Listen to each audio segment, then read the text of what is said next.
Welcome everybody. I would like to welcome you to this webinar on gender-based violence, how can field leadership make a difference? My name is Ingrid McDonald and I work with the peer-to-peer support team based in Geneva. Our previous name was the STATE, the Senior Transformative Agenda Implementation Team, and we have recently renamed to peer-to-peer support. You'll see that in the logo up in your left-hand corner on the screen at the moment. Today's webinar is focusing on GBV, gender-based violence, how can field leadership make a difference? Before introducing our extremely distinguished panel of speakers and also discussing the topic, I would like to say a few words on the webinar and just go through some housekeeping. With the webinar, it will last for 60 minutes. I would encourage you to all send in your questions in writing through a question and answer box, which is at the bottom right-hand corner. And also we have a chat function.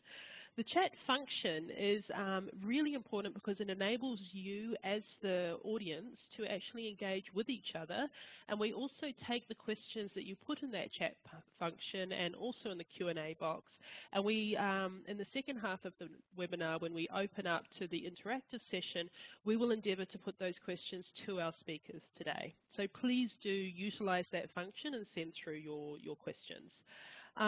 Just also, if the audio is weak or problematic, please click through to the YouTube live stream.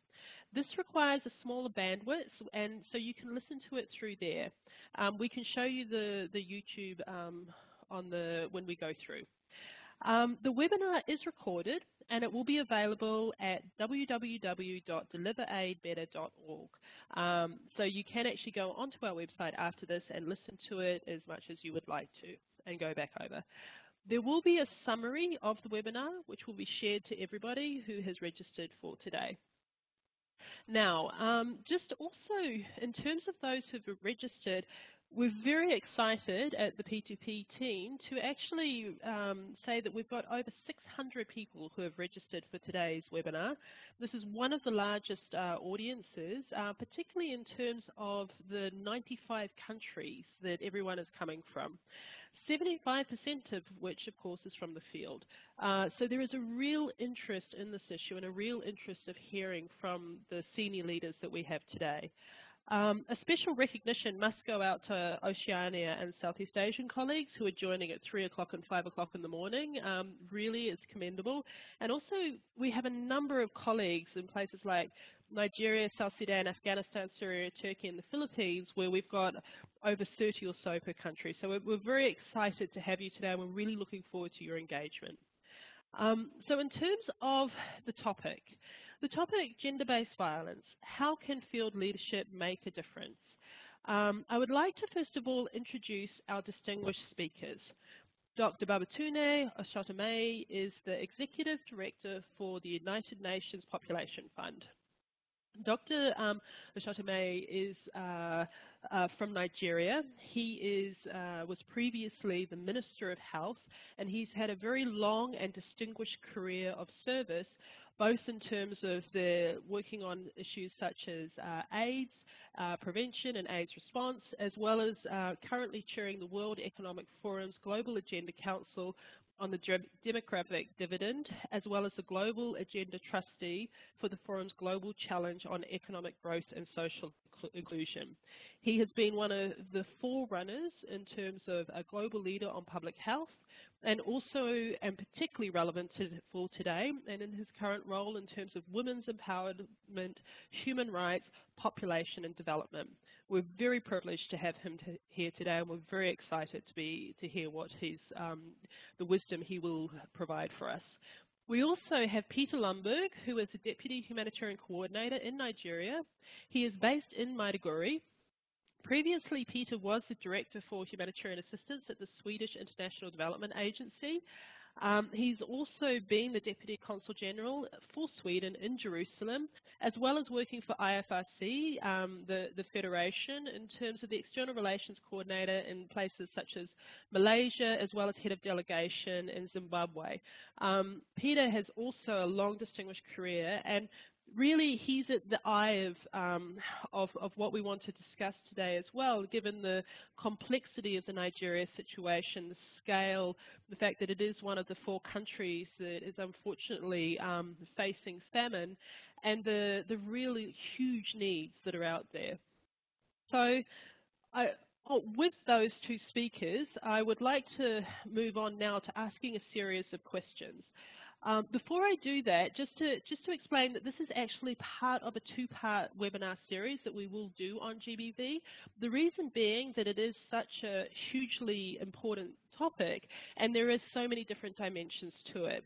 And so on the 13th of June, I would also encourage, if you'd like to register, we have International Rescue Committee's Regional Director from West Africa, as well as the Humanitarian and Resident Coordinator from Pakistan, who will be joining us for a second webinar on the 13th of June to also bring forward some extremely relevant perspectives and learnings and good practice from their context. So to move on now, the first part of this webinar will be some questions that I will put to the speakers. After that, we will open up to your questions and answers. So, Dr. Ashotame, I'd like to start with you if you don't mind. Sometimes we hear that when we do our missions, and as you know, our team, peer-to-peer support, we have done about 20 missions now in support of humanitarian country teams and humanitarian coordinators. And sometimes we hear that when it comes to GBV, that this is really an issue for the subcluster. You know, it's not really something that the HCT or the HC needs to take up, because that's what the subcluster works on. So I'd really like to hear from you. What are some of the reasons? Why is it that collective leadership by the humanitarian coordinator and the humanitarian country team is critical for ensuring an effective response to gender-based violence in field operations? Thank you, Ingrid. And let me start by welcoming everybody that's on the webinar. I'm pleased to be here, and I'm glad that we're talking about this. Now, let me go straight to the question. When we talk about today's crisis, which could be drought, famine, displacement, acute malnutrition, and cholera, they are at their core a protection crisis whose face is that of a woman with her children. And women bear a disproportionate impact of this crisis. So collective leadership by the humanitarian country team and the humanitarian coordinator is essential not only to ensure that survivors have life-saving care, but also to galvanize action across the humanitarian community to prevent the gender-based violence and mitigate risks. I personally would like to commit UNFPA through my representatives on the ground in various countries, and we are represented in about 150 countries in the world. And we will support the humanitarian coordinator and the humanitarian country team to deliver on collective outcomes for gender-based violence. I will continue to support actions at country level through consistent advocacy through my participation at the IASC's principle. Now, when we then look at the actions that we need to take to address GBV, they include the life-saving criteria for proposals. GBV is a core element of the IASC, the centrality of protection in humanitarian action, which affirms the commitment of the IASC principles, the humanitarian coordinators, humanitarian country teams and clusters to implement this commitment in all aspects of humanitarian action. The GBV subcluster is an interagency network of technical actors who define critical actions for GBV prevention and response. It's therefore critical that GBV is a standing agenda item for discussion and action by the humanitarian country team. UNFPA at the humanitarian country team level brings in critical expertise on gender-based violence and ensures the risk of GBV is understood and assessed. And building on this, the Humanitarian Country Team, under the leadership of the Humanitarian Coordinator, will play an invaluable role in highlighting otherwise neglected issues to promote a holistic and a right-based humanitarian response that considers the unique needs of women and young people. Leadership can support the GBV response at large, in my view, in three ways. Through advocacy, by giving visibility to the issue, and by promoting mutual accountability. Now, when we talk about advocacy, example will be to promote inclusion of GBV needs in all UN-led appeals, that is, strategic response plans, SERV, pool funds, flash appeals, and the like, and organize specific donor advocacy platforms for GBV funds. I mean, this is one part of our response which we don't highlight enough and we don't get enough resources to.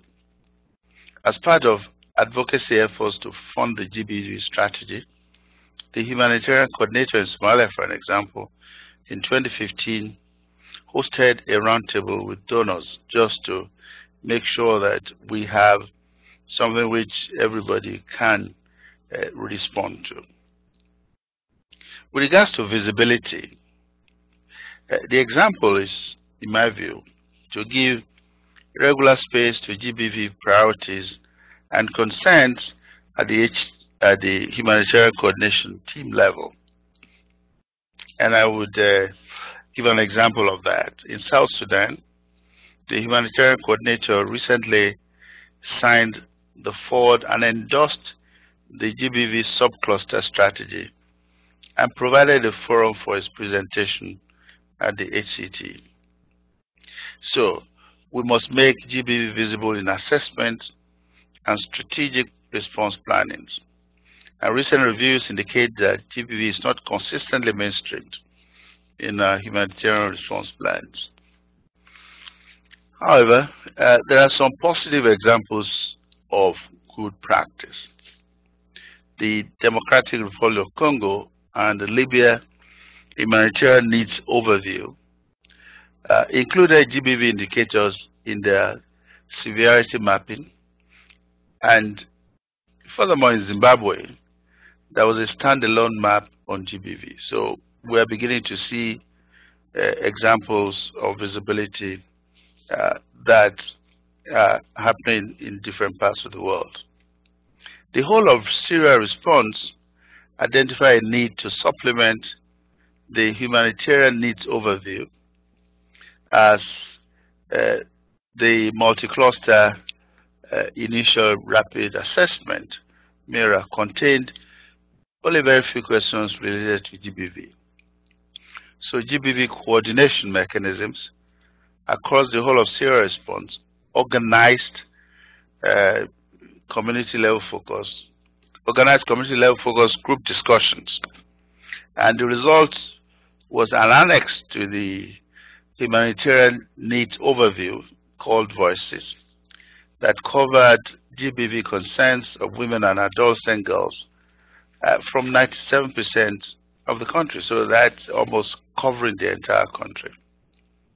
Now, I've spoken about advocacy, I've spoken about visibility, and the third that I think we need to also highlight is the accountability, which I spoke about earlier on. Leadership can hold themselves and each other accountable for addressing GBV, including commitments to GBV prevention, mitigation and response in the Humanitarian Country Team Compact, as well as HCT strategies and work plans. And we at UNFPA and I would continue to ensure that these three issues of advocacy, visibility, and accountability are highlighted in whatever we do for GBV. Thank you. Over. Thank you very much, Dr. Oshotome. I think here you've really outlined a number of very important issues, the issues of advocacy, the issues of visibility, the issues of mutual accountability. These are very practical steps where senior leaders can take concrete actions in terms of the prevention and response that is actually required across humanitarian emergencies. You also highlighted, which is quite important, the new HCT terms of references and the compact, where GBV is one of the prioritized 4 non-negotiables or the 4 mandatory areas within that. And so this is something really exciting as we move forward. One of the things, though, that is also important is that we often, there's often some misconceptions or some popular challenges that are put forward in terms of GBV. We're often challenged with it's not really a life-saving issue. It's more of a development issue. It could be too sensitive, or maybe there's issues of culture. And so it'd be interesting to hear from you as the Executive Director of UNFPA, as an agency that's really in the front of this work and deals with it on a daily basis, what your perspective is in terms of what humanitarian coordinators and country teams can do to address these popular misconceptions concerning GBV prevention and response. Thank you, Ingrid. I think that we must all work together to dispel these misconceptions, because the lives of women and girls are at risk, and we have to prevent this going forward. There's the first misconception, which goes by or requires and insists that we must have proof that GBV is happening, and that proof must be provided in order to justify response action or funding. The reality of it is that documenting GBV incidents is challenging, even in the most stable of contexts. In all contexts which are impacted by crisis, we must assume that GBV is taking place and support and prioritize actions that can mitigate risk and reduce further harm, reduce suffering, and ensure that we prevent the loss of life to those who have been abused. There's a second misconception, there is a subset of that, which says addressing GBV is not a priority during an emergency. The reality, in point of fact, is that addressing GBV is life-saving. GBV actions are included as life-saving criteria for self-funding in emergencies, not only to provide critical health response, but also to immediately take actions that will stop the incidence of GBV. Let me give an example. Simple actions such as lightening pathways to bathrooms in camps and maintaining a separate space for women's bathrooms or distributing dignity kits to women and girls can make the difference between life and death during an emergency. And, for those who may not know exactly what a dignity kit is, these include locally defined non-food items that specifically meet the needs of women and girls within that particular context. Kits always include sanitary supplies and often also include items such as soap, a bucket to fetch water, a light piece of cloth, and solar-powered flashlights and radios. The second misconception, that is, addressing GBV can only be done by GBV specialists. I think that all of us in the humanitarian field, indeed, must take responsibility to assume that GBV is taking place and to treat it as a serious and life-threatening protection issue, and to take action to minimize GBV risk through their sectoral interventions.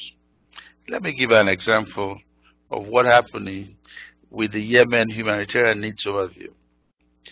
where all humanitarian response sectors included a paragraph on protection needs, which describe gender-specific vulnerabilities and GBV risks. And I think we can go on, but since, Ingrid, you've limited me to only speaking for 5 minutes, I'll just stop there for now. Thank you. Over. Thank you very much for that, and I really appreciate that self-discipline, because I'm sure that there's a lot of people online who are really wanting to follow up on some of those critically important points that you put forward. The issues of data, the issues of the sensitivities, and definitely the issues of it not being just about experts. We all have a role, and especially leaders. So on that, I would like to turn now to one of our leaders in the field. Peter Lumbergh is the Deputy Humanitarian Coordinator in Nigeria. As I outlined before, he has been in this leadership position in Maiduguri, in the heart of one of the most challenging, difficult contexts that really the world is facing at the moment, particularly when it comes to GBV. So for you, Peter, as a humanitarian coordinator, what concrete steps have you and the humanitarian country team taken to address GBV across the response in Nigeria?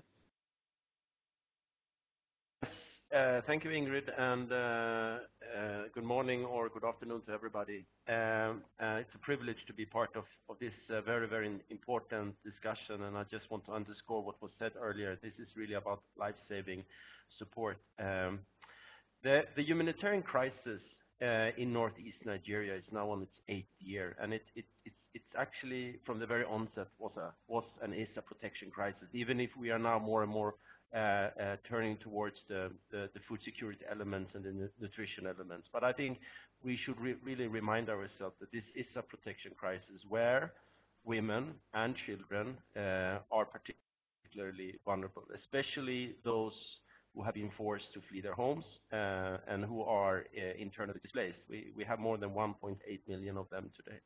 The conflict makes these people particularly at risk of gender-based violence, and they have limited access to reproductive health care and emergency response services.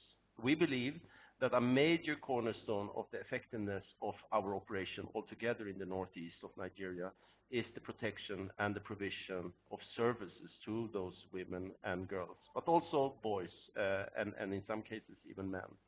From the onset of the scale-up of the response, which really took high speed towards the end of 2016, we recognized this increased prevalence and the risk of gender-based violence, and we have prioritized that in promoting gender equality and addressing GBV from the very start. And as some of you recall, that there was an activation of an internal level 3 that helped to trigger some of these key issues.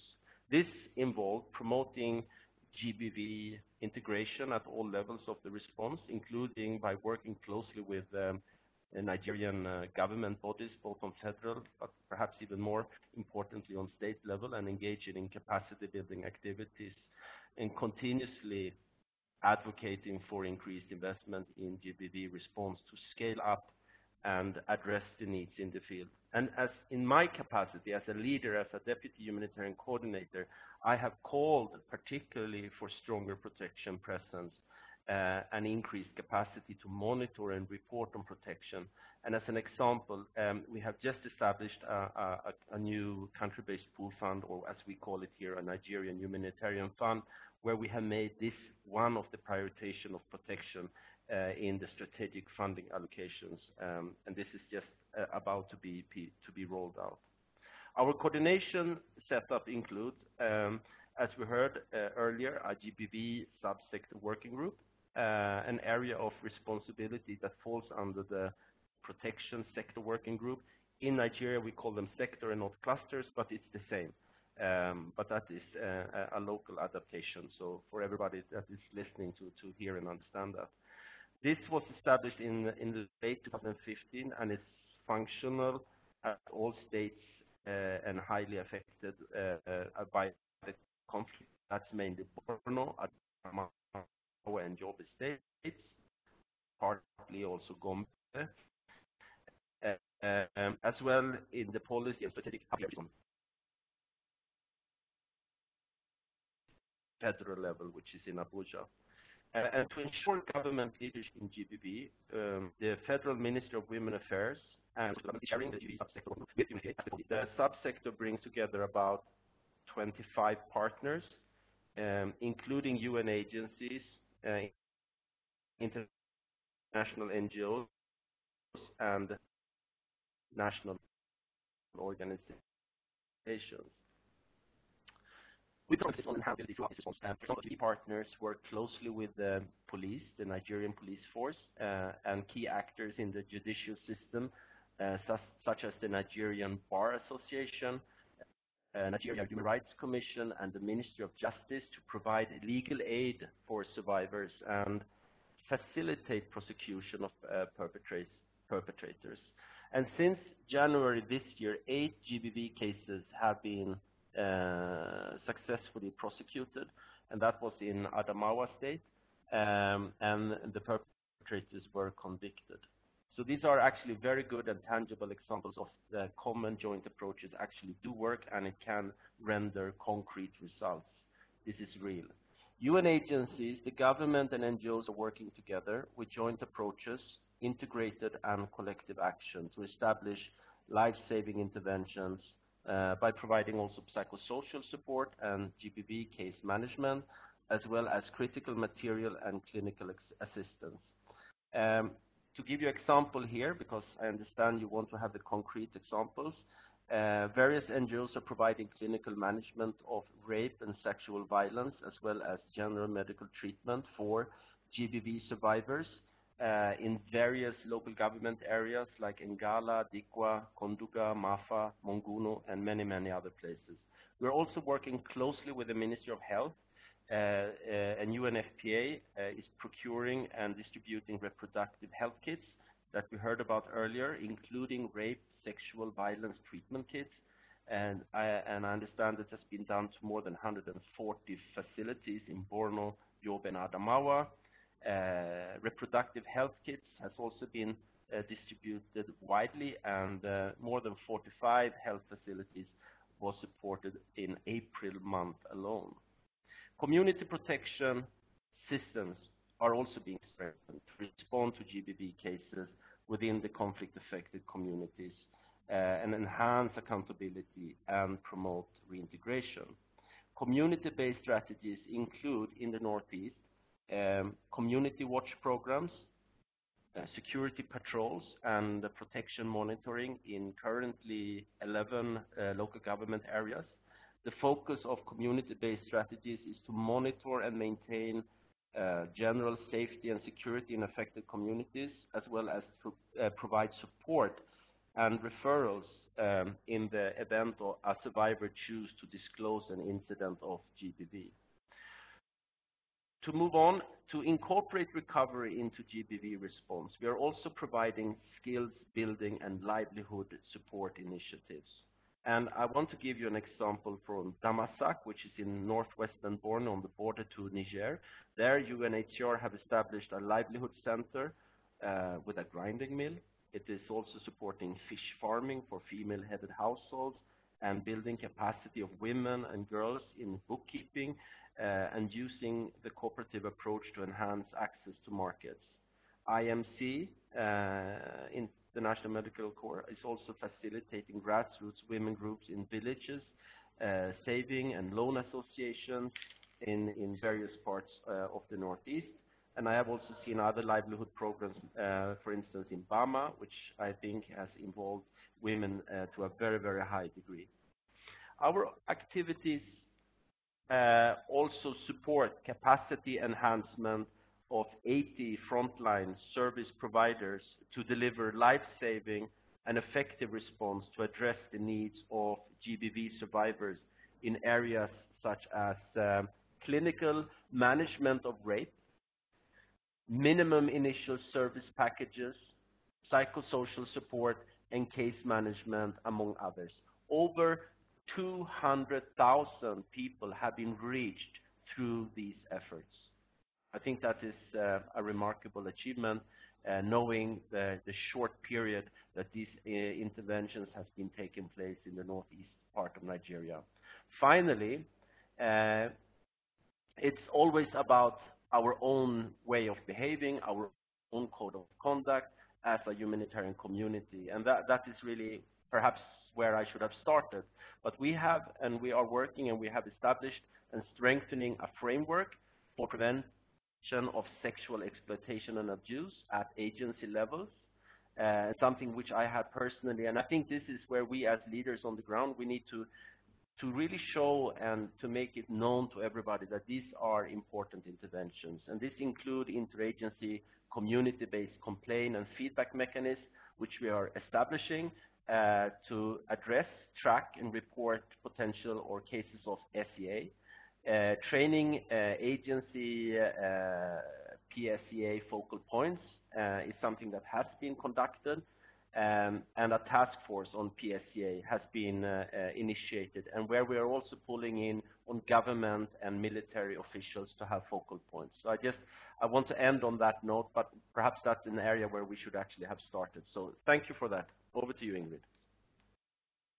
Thank you very much, Peter. I think you've given us a huge amount of food for thought there, and some very practical examples of the really amazing work that you're doing out there, given all those challenges that you face. So very, very quickly, just in a couple of minutes, if you could just outline what steps you've taken to ensure that GBV is integrated across different sectors. Because, of course, this is GBV, as we heard previously, is not just about what the subcluster does. It's relevant in terms of all actors and all operations. So if you can really give us some, your highlights in terms of how this has been done in Nigeria. Okay, I will do my best. Thank you. GBV prevention and mitigation strategies are being implemented in a number of ways, I have to say. So, for example, referral pathways as well as standard operational procedures for GBV response and prevention have been developed and shared with partners across the board. Harmonized guidelines, including information protocols, are being developed for management of referrals, case management, establishing and operating women-friendly spaces, among others, in IDP camps, as example. And to give you just some practical example, UNFPA now supports 23 safe spaces in Borno, including one male youth-friendly space in Yola, actually. And IOM supports, and the UNHCR supports this in various locations, as well as IRC.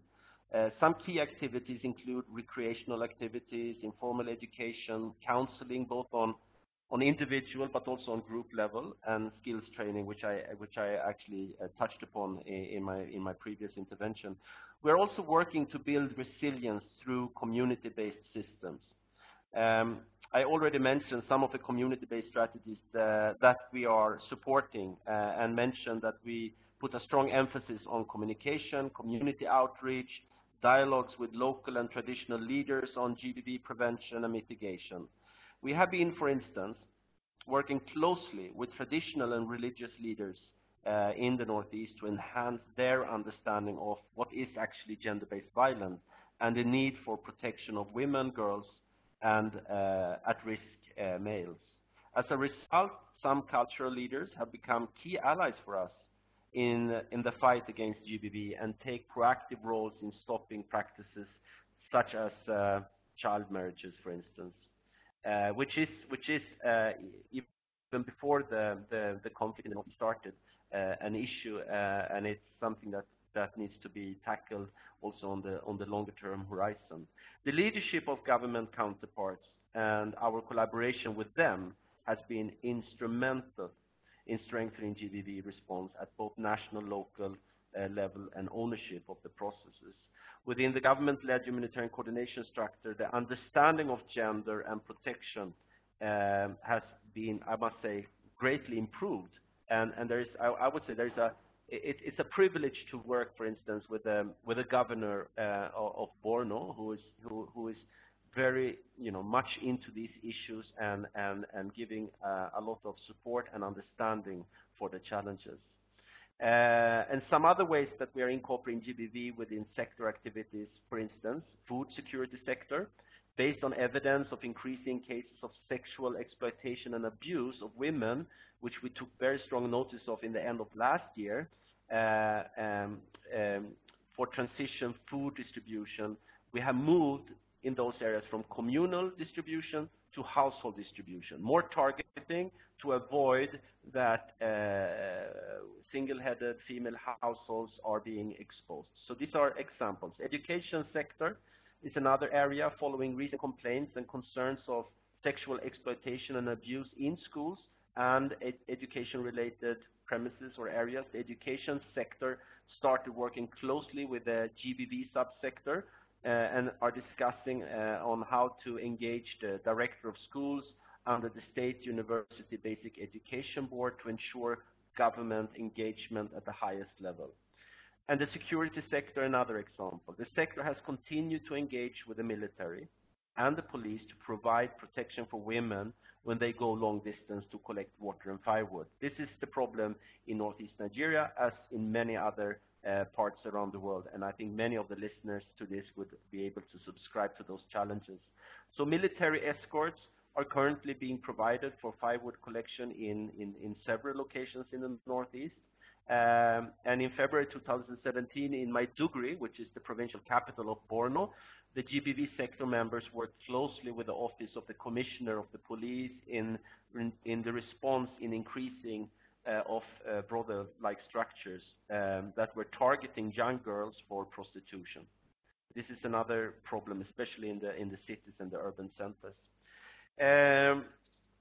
But I think I'm running out of my time. So in summary, we have taken important steps to ensure that GBV is integrated, I would say, across the response. However, some critical challenges, of course, remain. And three key challenges, including funding, operational capacity, and legal frameworks for GBV litigation is areas I would like to really highlight. Humanitarian response for GBV has attracted the least funding, leading to key gaps in the response. For instance, in the last year's response plan for 2016, only 12% of the GBV sub-sector was giving total funding requirements, and these were the only 12% that was met in order to sustain the existing response. Other side, on the operational side, other side of the funding challenges coin are that there are very few partners that are providing comprehensive GBV response services. As in Nigeria, GBV is one of the key response pillars. An unfavorable legal environment for GBV litigation. In IDP sites, law enforcement, judicial, and prison infrastructure is either weak or absent. Now I'm hearing a very bad I'm very echo sorry, here. Peter. Can some of the people who are online, can you please mute your microphones because you're coming through? Thank you. Back to you, Peter.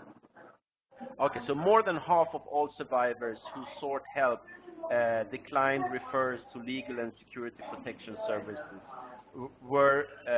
they were able to because they didn't trust the system. So people are hesitant to use the system, and this is of course something we really need to work on, and this exacerbates the culture of impunity, and it requires advocacy, focus on review, as well as operationalization of national state-level legal frameworks on GBV. So thanks. Over to you, Ingrid. Thank you very much, Peter. Aline Espanina. Aline Espanina, if you can hear me, can you please mute your microphone? Aline Espanina. Yes. Thank you. Peter, thank you very much. You've really put forward some very important issues there. One of them is, I think, in terms of the issue of funding. I would like to come back to that issue because it brings up, it also relates very much. I'm very sorry, but Aline Espina, can you please mute your microphone?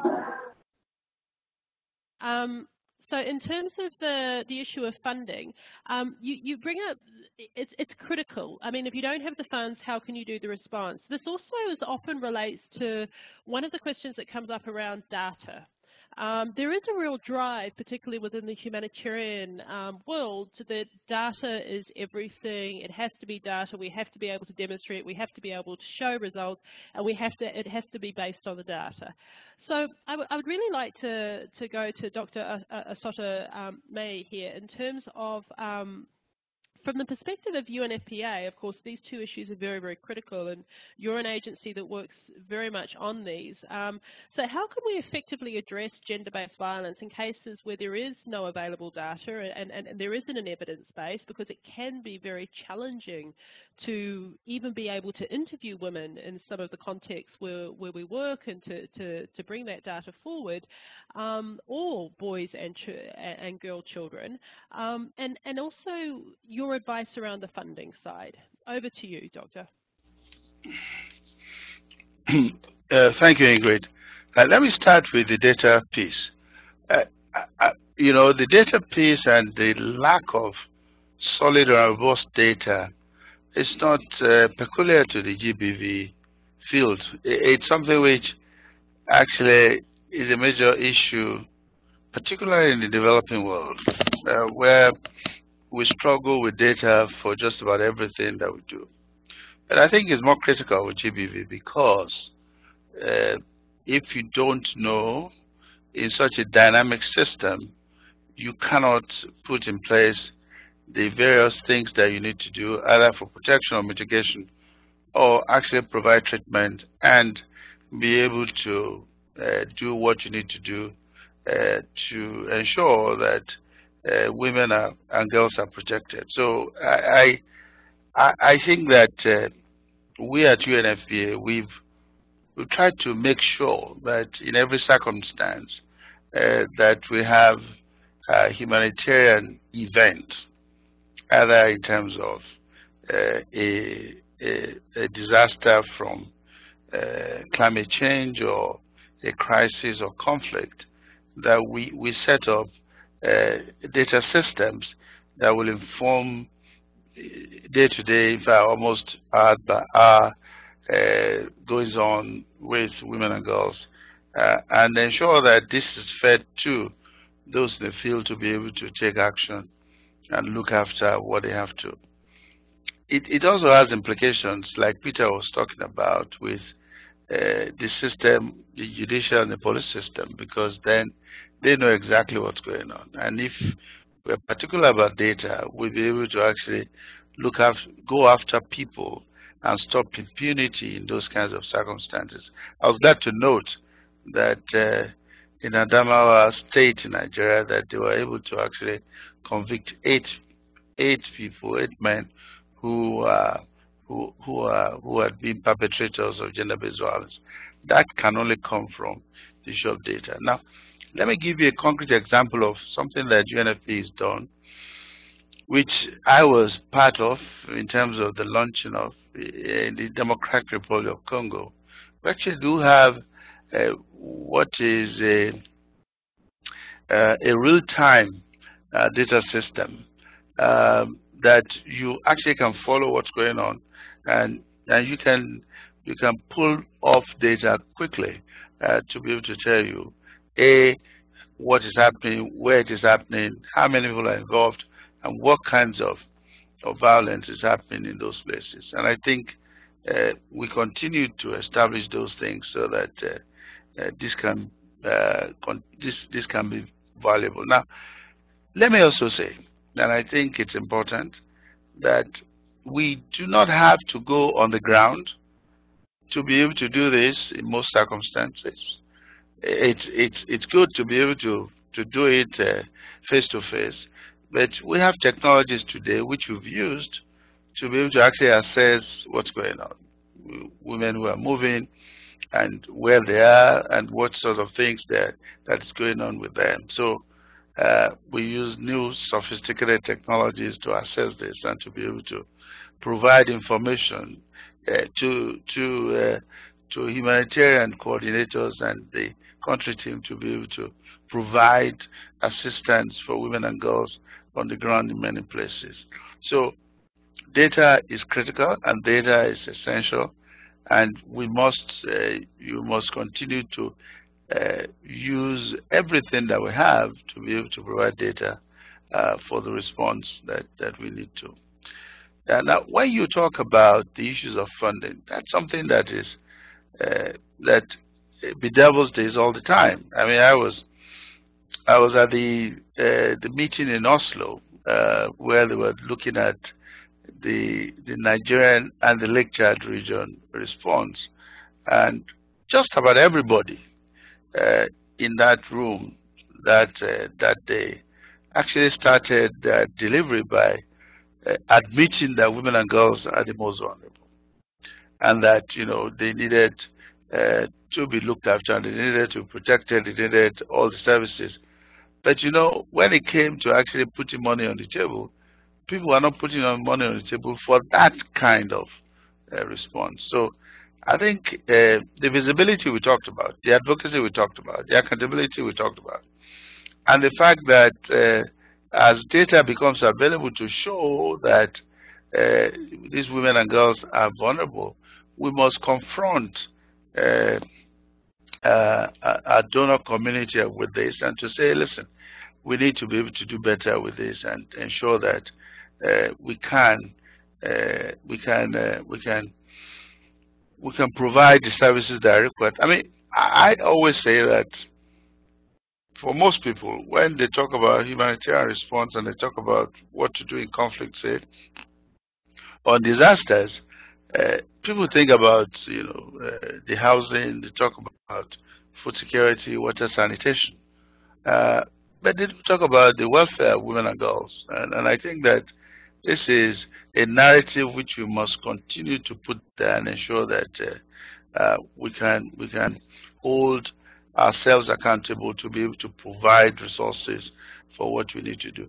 And the resources are not as huge as what we need for water and sanitation or for food security, but they're essential because they mean life and death for women and girls around.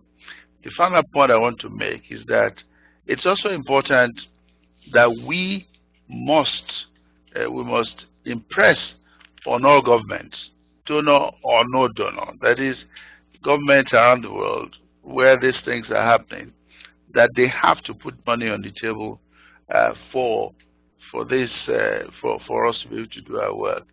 And I think that Peter made a point, and let me stress that sometimes because of cultural sensitivities, because of the aversion which many people have for just talking about gender-based violence, or even accepting that it occurs, denies the sector the kind of resources that it requires to be able to do what we have to do. But I think working with opinion leaders, working with influencers, and I like the fact that he talked about community leaders, religious leaders, politicians, and all of that, would soften it and would make it happen in such a way that people would accept the reality of what we are dealing with. Over. Thank you, Ingrid. Thank you very much. I think that you've really underscored some critical points there, including that, data is difficult for all sectors, not just GBV. There are specific challenges there, but it can never be used as an excuse for not having the funds and not having the response, and that we need to assume that there is a need and that need needs to be addressed in both a life-saving and broader approach. So I think that's a very, very clear message, and that leadership has a role in that. I would now like to go to Peter Peter, working off that point, we've had a very interesting debate and discussion in the chat function. I'm not sure if you've been able to follow it, but it's really about the role of female staff and also the role of men and boys in terms of the response. Now, there is often a desire and a priority of trying to ensure that females, women are part of missions, to ensure that they're on teams. Now, some people may say that this can be tokenistic. Some people say this is absolutely necessary to ensure that we are able to engage with the population, to identify the appropriate response, to understand what is the actual requirements, and to really design and respond appropriately and engage women and girls in that. Others say that you can't do it without the men and boys. I'd like to hear from your side in Nigeria what your perspective is on that and what you feel in terms of how you've tried to address this in your operation of really encouraging women and girls, and whether you see it as necessary.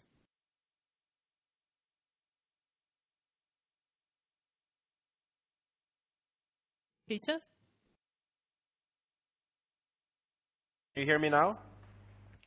Can you hear me? Yes, we can.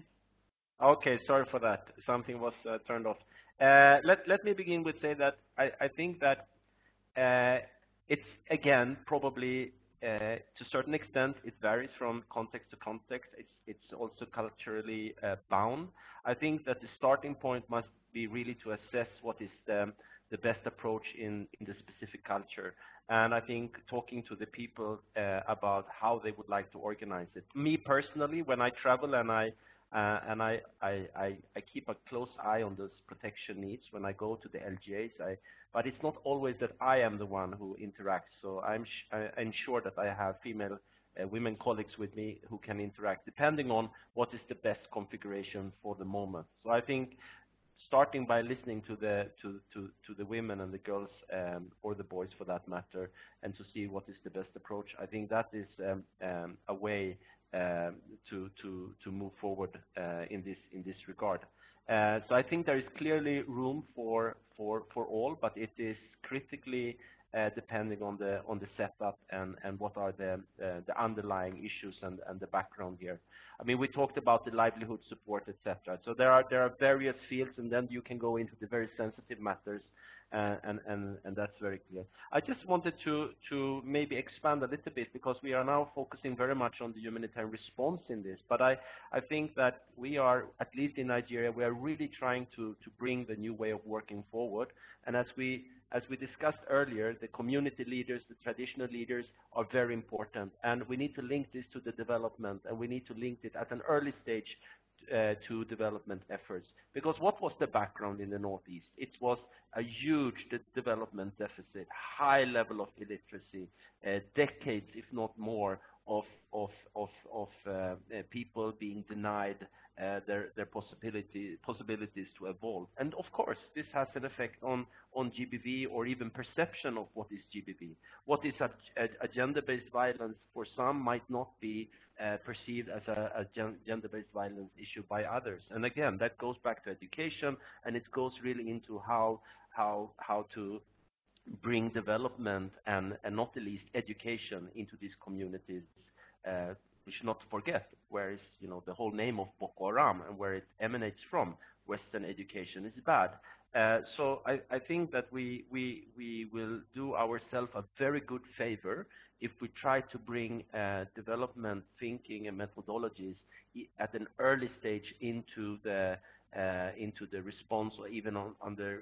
Yes, we are focusing on life-saving assistance. There is no doubt about that. But there are areas, and there are pockets, and there are possibilities, and we shouldn't miss them as well. I just felt I had to take the chance to put that on the table as well. Over to you, Ingrid. Yeah, really important points, Peter. I think extremely relevant in terms of, and also I think that was a very a good example in terms of leadership in action, in terms of ensuring that you have people with you, women, who can engage with the various, parts of the population that you need to hear from in terms of your work in the field. I'd like to go back to Dr. Oshotabe here, and really we've had a very specific question to put to us, which you're probably the best place to answer. Apparently there's been a letter that's been sent to the ISC around the leadership of UNFPA in terms of the GBV subcluster. So it would be interesting to hear your perspective in terms of where everything is around the leadership role of UNFPA. And on that note, what you think is important for a subcluster lead to be able to do their job and work within the cluster system. Thank you, Ingrid.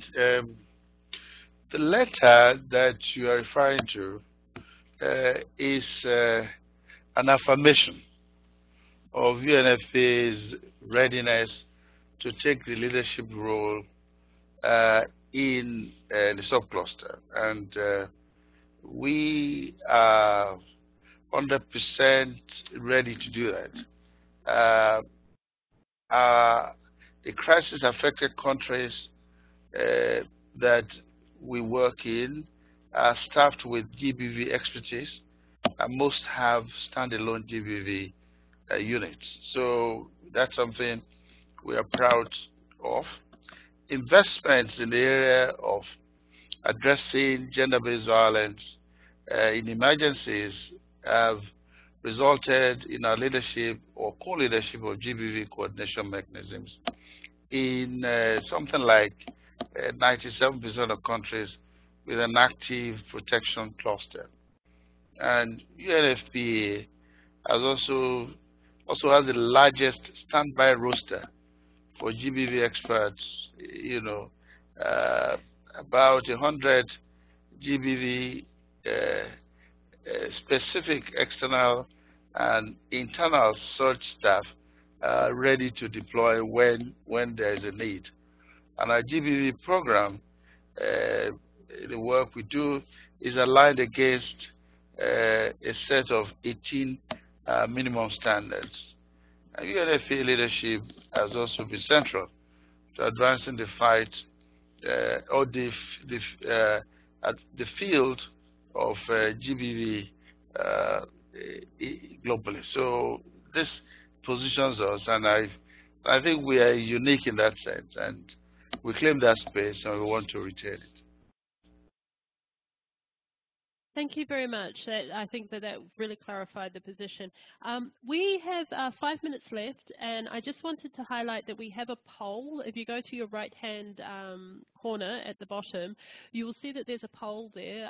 I would encourage those who are on the line, if you could please take just 30 seconds to fill in that poll. It really helps us to design these webinars in a and that is in a way that is most useful for you. Peter, there has also been a bit of discussion in the chat, and we've received quite a few questions on this in terms of the relationship of GBV to the development humanitarian, the relief to development divide or the relief to development nexus. You brought it up yourself in terms of this new way of working and the work that's being done there. I mean, often GBV is an issue that is there before the crisis. It may be an issue that's there after the crisis, and a crisis can often exacerbate that. It would be interesting to hear your thoughts about, you outlined a couple of activities that you've been looking at, but how can humanitarian coordinators, who often also have a resident coordinator hat, and I realize you don't have one, but how can we as a humanitarian community better ensure, particularly given that many of the conflicts today are protracted for decades in length, that we respond in a way that puts the survivor at the center and the person at the center, rather than it just being about our silos and our mandates, to really ensure that that nexus is maximized. Over to you, Peter. There's kind of several questions in your question as such. I think that I would very much pick up if there is strong national leadership who sees and understands these challenges. And in the Northeast, I would say we have in this regard, particularly a champion for girls' education at large, which is our governor Kashim Shettima. He has really seen and understood that the key for the future generation on how we should interact with each other together, and where I think he and many other political leaders strongly believes that this whole crisis is emanating from the fact that there is an educational deficit which has created a foundation. I think it goes way straight into the way also a society agrees and decides to treat its women and its girls, and boys as well, and boys in particularly in how they will grow up and how they will treat girls and women themselves when they become adult men.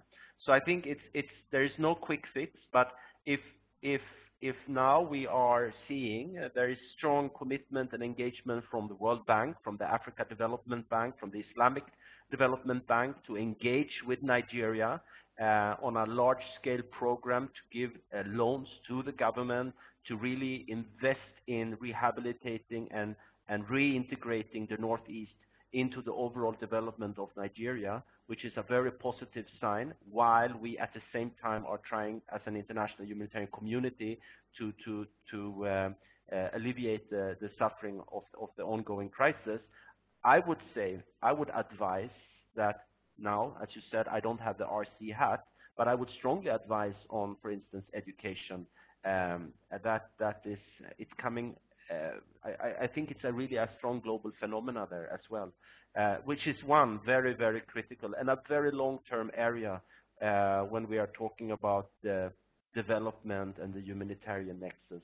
And it's high time to do that in this particular environment. And we see parents all around the world, regardless of how critical the situation is, they're always very concerned about the children's education. And that is where you can change behavior within a whole society. That is where you can, target. Because I want to reiterate again, before 2008, you would have found serious GBV-related issues in the Northeast. It did not come with the crisis. It accelerates with the crisis. We see that when social fabrics, cultural norms and systems, and when the Bulama system is not working, it accelerates. But there are issues there from the beginning, and it can only be tackled long term. I don't know, maybe I missed some other elements in your question there. Please then come back to me, Ingrid.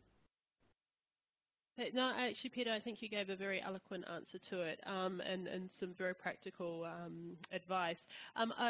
Finally, we are wrapping up now, and so I would just like to give one final question to Dr. Oshotame, really to follow up in terms of Peter's point. We've had quite a few questions about how we sustain these GBV interventions after a crisis, and particularly given the protracted nature of many of these crises, which can be in flux. It'd be interesting to hear what your advice is and how this is being taken forward.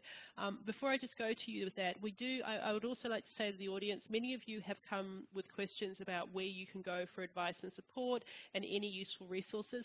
We will post in the chat function a few ideas, and we will put up on our website a few ideas. And I also would encourage you to have a look at UNFPA's website as well, and look at our website, deliverAid.org, where we will put what we can there. But over to you, Doctor. Thank you, Ingrid. Let me, before I answer your specific question, just add on to the conversation about the humanitarian development continuum. I think that we are totally convinced that that is what we have to do in order to actually be active in prevention. When you do development, you avoid crisis, and I want to endorse what Peter has said about education, because an educated population is one that would lift people out of poverty, and some of the things that we're talking about will actually not exist. And I think we are at a critical point at the United Nations now, where we're looking at the QCPR and how it's going to work and all the changes we have to make on the ground to ensure that there is alignment and that we get everybody to coordinate and work with resident coordinators, humanitarian coordinators in support of government action, because I think that's where it's got to go. Now, when you talk about how do we ensure that we can sustain activities and make sure that GBV interventions, do the work and prevent further actions on that front, I think that, in our view, we need to engage government and local civil society organizations. I think one of the things that we at UNFPA, we've been able to do more than most other UN agencies is our ability to engage civil society. And when we talk civil society, we're not just talking about one specific. We're talking about a whole variety: youth organizations, women's organizations, parliamentarians, and several others that would make sure that we can do this, and they can be empowered to take this forward. And we must assume that government that we get GBV in the continuum that we talked about before, not unique to emergencies, but also in our everyday life, so that we use the crisis that we're talking about as an opportunity to engage these partners, address immediate needs, establish a platform for sustained care and long-term prevention, and make sure we continue to give visibility, make sure we advocate for it, there's accountability, and also use all these our partners on the ground to get governments to put more resources to it, so that we can prevent GBV and get people to understand that this is where it's going. Now, the final point I wanted to make, because we talked about education, that I want to emphasize one piece of education which, again, many communities don't want to talk about, but it is important, and that is comprehensive sexuality education. When you want to prevent GBV and you want men and boys to be on the same page and to be able to understand and to respect the space for women and girls and to be able to see them as partners in development, equality, gender, equality and all of that, you need to start very early in their lives to put them to understand this and to respect and to also be able to behave and not go after women as if they are weapons of war. Thank you. Thank you very much. I think that was a really important point for us to finish this webinar. I would like to really thank both of our speakers today. It was a privilege to actually hear your insights, both from the highest levels within the interagency and UN system, and someone who's worked on this for so many years and brings so much to the table on this, as well as from someone who's really in the front line at the moment in one of the most difficult crises and one of our top leaders. I'd like for those of you who you can see on your screen at the moment, this is the peer-to-peer support contact details. If you would like to re-listen to the webinar, or if you have colleagues within your office or colleagues in other locations that you feel they would benefit or would enjoy listening to this, please, you will be able to access the YouTube recording there. We will also be circulating a summary of the webinar, and we will endeavour to ensure that there is all the information that was being requested reflected in that summary.